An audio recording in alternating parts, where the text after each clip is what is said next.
ہم نے یہی سمجھا کہ قرآن صرف اپنے دور کے لوگوں کی اصلاح کے لیے آیا ہے. نہیں.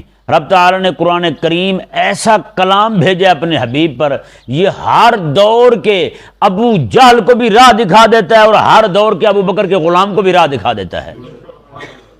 یعنی ہر دور کے عبداللہ بن ابی کو بھی قرآن ننگا کرتا ہے، ہاں جی، اسے بھی کھول دیتا ہے، اس کے دل کے عیب جو ہیں اسے بھی کھول دیتا ہے، اور قرآن کریم جو ہے ابو بکر صدیق رضی اللہ تعالیٰ عنہ کے ماننے والے کو بھی آشکار کر دیتا ہے. میں یہ ماننے والا، کیونکہ قرآن کریم نے اصول بیان کیے ہیں، عقائد بیان کیے ہیں قرآن کریم نے، ہاں جی، جو بندہ ان پہ پورا اترے گا وہ جناب یہ قرآن ثابت کر دے گا یہ ابو بکر صدیق کی پیروی کرنے والا ہے یا ابو جہل کا غلام ہے.